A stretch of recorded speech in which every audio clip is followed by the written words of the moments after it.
What's up, my fellow car enthusiasts? Welcome to Homer's Garage. I am Andy Homer. Thank you for joining me. Today we're going to dive into something that's got the muscle car world a little pissed off. The all-new Dodge Charger Daytona EV. Yep, you heard that right. Dodge has taken their iconic muscle car and launched it straight into Wokesville. Well, sort of. There's a little hope. Let's dive into the good, the bad, and the ugly of the new Dodge Charger EV. Let's start with the ugly. Why an EV? Battery electric vehicle, or BEV for short. Well, there is a thing called CAFE. No, not this type of CAFE. CAFE is short for a federal law which stands for Corporate Average Fuel Economy. This law mandates that the corporation, in this case Dodge and their sister brands, as a corporation, must reach an average mile per gallon fuel economy rating for their model lineup. For 2025, the average fuel economy is a hefty 49 miles per gallon.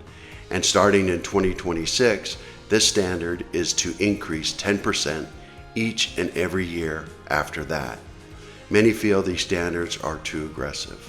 To give you a better illustration of the average fuel economy, let's take a look at Toyota, the maker of one of the most fuel-efficient internal combustion hybrid cars, the Prius, which gets about 57 miles per gallon on the highway.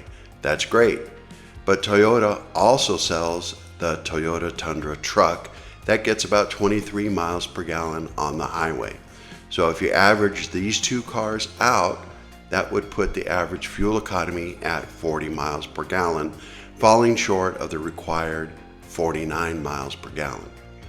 When a car company or a corporation cannot meet the average fuel economy standards as set out in the CAFE regulations, they have to pay a penalty in the way of purchasing carbon credits from other low-producing carbon corporations. One of the many corporations that sell their carbon credits is Tesla. It is estimated that car manufacturers, besides Tesla, paid in 2023 about $1.7 billion in purchasing carbon credits. This is a huge expense for the car manufacturers to try to absorb. The consumer has spoken. They're not going to absorb this expense by paying higher MSRPs. Dealer inventory levels hit an all-time high in 2024. Many car manufacturers are now faced with extreme cost-cutting measures, including closing plants and laying off employees. Another 800-pound gorilla the car manufacturers are facing is the California Air Resources Board, or CARB for short. CARB has mandated that by 2035, all new vehicles sold in California must be what they call zero-emission vehicles. In other words, battery electric vehicles. Other states and many European countries have also implemented similar laws. These laws are going to put a huge strain on the automotive industry over the next 10 years. Hang on, we're in for a bumpy ride. Even though government legislators are forcing car manufacturers to go full electric, the consumer demand and charging infrastructure is just not there yet. Electric vehicles are piling up on dealers' lots, and many car companies are struggling to stay in business. The Charger Daytona price tag will range from $70,000 for the base RT model all-wheel drive and up to over $85,000 for the high-performance Scat Pack. Time will tell how quickly these will fly off of dealer lots or not.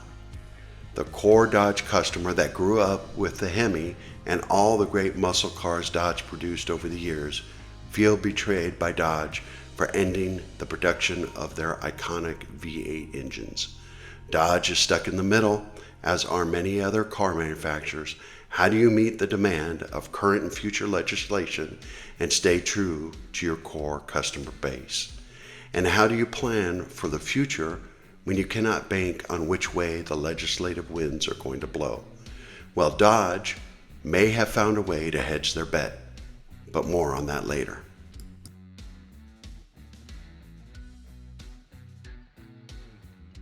Okay, here's some good stuff.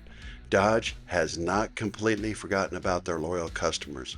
Even though circumstances are coercing Dodge to make EV vehicles, Dodge has set out to make this new EV Charger a true muscle car. The Scat Pack version comes with two 335 horsepower electric motors, one for the front wheels and one for the rear wheels, making this Charger an all-wheel drive vehicle. The rear motor comes with a limited slip differential to help get the, 335 plus 335, 670 horsepower and 627 foot-pounds of torque to the ground. It will do 0 to 60 in 3.3 seconds. That's faster than it took me to add the total horsepower for this vehicle, and travel a quarter mile in 11.5 seconds. For those that are missing that V8 sound, Dodge added a chambered speaker system called Fratzonic at the rear of the car to provide that hemi sound we all love. Hopefully in the future, you'll be able to add different sounds. I would certainly love to buy the Star Wars package.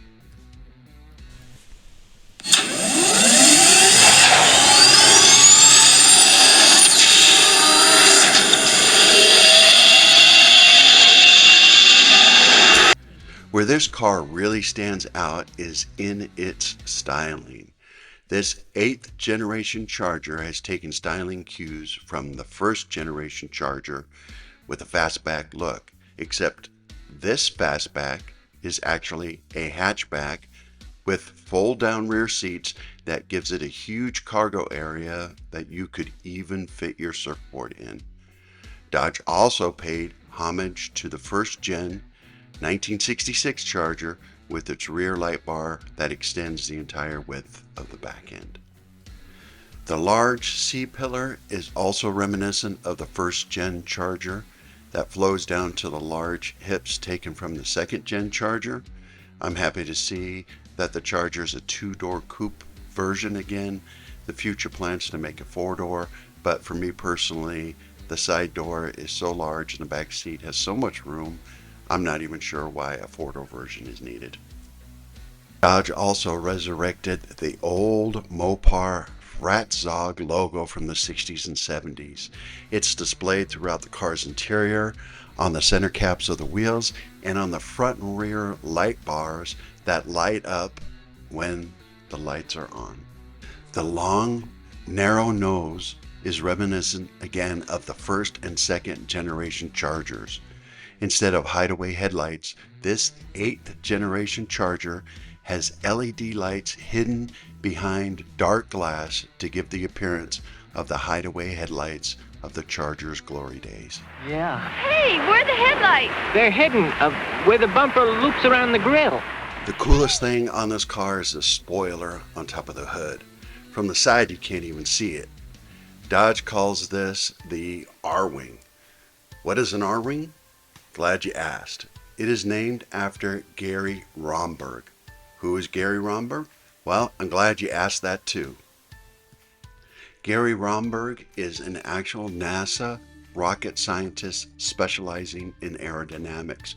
He worked on the Saturn rocket program that helped send the first men into outer space.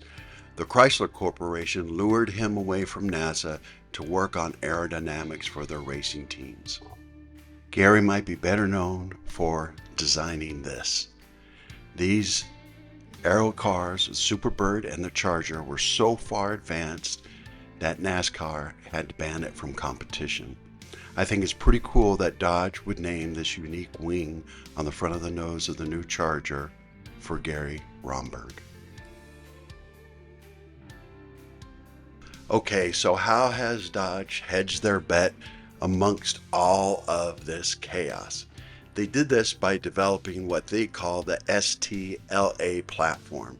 The Charger is built on the STLA large platform. There's also a small and medium platform. These platforms will be able to fit a varied selection of propulsion systems from fully electronic BEV vehicles to hybrid and gas engines, and yes, even a V8. So Dodge will be able to ramp up production or ramp down production based on what the market demands, and even to react to sudden legislation changes. Dodge currently has plans to put their new Hurricane 3-liter twin-turbo inline-six engine in the Charger. The high-output version of this engine is expected to produce over 500 horsepower and 500 foot-pounds of torque, which will rival many V8 engines and get better fuel economy. Rumor has it that Dodge has been developing a new overhead cam high-performance V8 engine that may end up in limited production in the Charger. We can only hope. Change in the automotive world sure hasn't been easy, but we've been through this before. Do you remember this Charger? This one was brought to you also by the federal CAFE laws. But over time, technology got better. We were able to improve fuel mileage and get more horsepower than ever before. And I think we can do it again with advancements in electric motors, batteries, and internal combustion engines. We just might be able to have the best of all worlds. So don't be too mad at Dodge. After all, trying to predict what the consumer wants and trying to stay ahead of federal regulations is almost impossible. Many car companies won't survive the next few years. But for now, take care of your old car. You're going to miss it when it's gone. Thanks for watching, everybody. Please leave a comment below. I'd love to hear your thoughts. And also, please click the thumbs up and subscribe buttons. And I'll see you on the next video.